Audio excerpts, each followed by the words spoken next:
Ticket పై అలకలు చికాకుల చుట్టూ AP రాజకీయాలు తిరుగుతున్నాయి. టికెట్ రాదని తెలిస్తే జంప్ చేయడానికి క్షణం కూడా ఆలోచించట్లేదు. తాజాగా ఈ జాబితాలో కృష్ణా జిల్లా నూజివీడు టీడీపీ నేత ముద్దరబోయిన వెంకటేశ్వరరావు కూడా చేరిపోయారు. ఆయన సడన్ గా తాడేపల్లిలోని సీఎం క్యాంప్ ఆఫీసులో ప్రత్యక్షమయ్యారు. టీడీపీని వీడి వైసీపీలో చేరబోతున్నట్లు ప్రచారం జోరందుకుంది.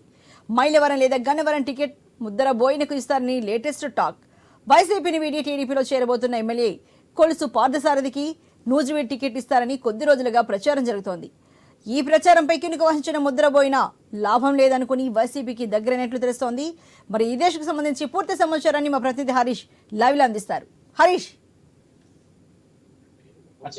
వైసీపీలో సీట్ల సర్దుబాటుకు సంబంధించినటువంటి వ్యవహారం చాలా కీలకంగా మారింది. ప్రధానంగా చూసుకుంటే ఇటీవల కృష్ణా జిల్లా ఉమ్మడి కృష్ణా జిల్లాకు సంబంధించినటువంటి నాయకులు పార్టీలో చేరేటువంటి వ్యవహారంలో కొంతవరకు వైసీపీ దూకుడు ప్రదర్శిస్తుంది. ప్రధానంగా చూసుకుంటే కనమలూరు నియోజకవర్గం నుంచి మాజీ మంత్రిగా ఉన్నటువంటి పార్థసారథి పార్టీని వీడినటువంటి నేపథ్యంలో నూజివీడు నుంచి ఆ స్థానాన్ని పూర్తిగా భర్తీ చేయడం, అదేవిధంగా యాదవ సామాజిక వర్గాన్ని తిరిగి వైసీపీ వైపు మళ్లించే ప్రయత్నం జరుగుతుంది. అందులో భాగంగానే యాదవ్ సామాజిక వర్గానికి చెందినటువంటి నూజివీడు టీడీపీ ఇన్ఛార్జ్ గా ఉన్నటువంటి ముద్రబోయిన వెంకటేశ్వరరావు ఈ రోజు ముఖ్యమంత్రి క్యాంపు కార్యాలయంలో సీఎం జగన్ కలిశారు. దీంతో రాజకీయం ఒక్కసారిగా మారినటువంటి సిచ్యువేషన్ కనిపిస్తుంది.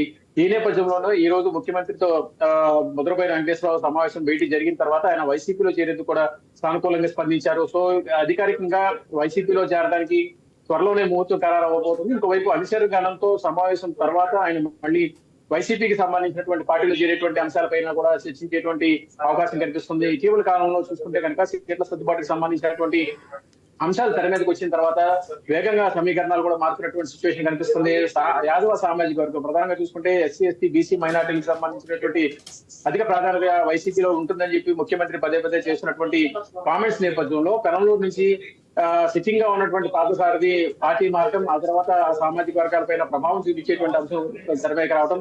ఇదే సందర్భంలో నూజివీడులో అదే యాదవ సామాజిక వర్గానికి చెందినటువంటి నేత ఎవరైతే ఉన్నారో ముద్రబోయిన వెంకటేశ్వరరావు ఆయన అసంతృప్తిగా ఉండడం, కనమలూరు నుంచి పార్థసారథికి నూజివీడులో సీట్ ఇస్తారన్నటువంటి ఒక ప్రచారం జరిగినటువంటి నేపథ్యం టీడీపీ నుంచి పార్థసారథి వచ్చిన తర్వాత నూజివీడులో పర్యటనలు చేపట్టడం కూడా ఆయనకి కొంతవరకు ఇబ్బందిగా మారింది. దీంతో ఆయన నూజివీడు సీటు కోసం ప్రయత్నాలు చేస్తున్నట్టుగా చెప్తున్నారు. ఇదే సందర్భంలో నూజివీడు స్థానిక శాసనసభ్యుడిగా ఉన్నటువంటి మేకా వెంకట ప్రతాప్ అప్పారావు కూడా ముద్రపోయిన రాకను స్వాగతించినట్టుగా చెబుతున్నారు. దీంతో మళ్ళీ చెప్పాలంటే కనుక కొంతవరకు నాయకుల మధ్య ఎటువంటి అభిప్రాయ భేదాలు లేవు అన్నటువంటి అంత సంకేతాన్ని ప్రజల్లో పంపాలన్నటువంటి ప్రయత్నం వైసీపీ నుంచి వ్యక్తం అవుతుంది. అందులో భాగంగానే ఈ రోజు నూజివీడు ఇన్ఛార్జ్ గా ఉన్నటువంటి టీడీపీ ఇన్ఛార్జ్ గా ఉన్నటువంటి ముద్రబోయిన వెంకటేశ్వరరావు ఆయన వెళ్లి ముఖ్యమంత్రిని కలవడం, ఆ తర్వాత ముఖ్యమంత్రి కూడా పార్టీలో చేరేందుకు సానుకూలంగా స్పందించడంతో ఆయన ఇంకా వైసీపీ జెండాగా కప్పుకోవడమే మిగిలిన కార్యక్రమంగా చెప్తున్నారు. నూజివీడుకి వచ్చిన తర్వాత ఆయనకి నూజివీడు సీటు లభిస్తుందా, లేదంటే సామాజిక వర్గాల సమీకరణాల్లో గతంలో జరిగినట్టుగానే గన్నవరం లేదా కనమలూరుకు సంబంధించినటువంటి సీటు వస్తుందా దాని మీద క్లారిటీ లేనటువంటి సిచ్యువేషన్ ఉంది. ఏదేమైనప్పటికీ కూడా ముద్రపోయిన పార్టీలో చేరటం నూజివీడికి సంబంధించినటువంటి రాజకీయంతో పాటుగా ఆయా సామాజిక వర్గాలకు సంబంధించినటువంటి రాజకీయం కూడా ఒక రకంగా ఆసక్తికరంగా మారింది.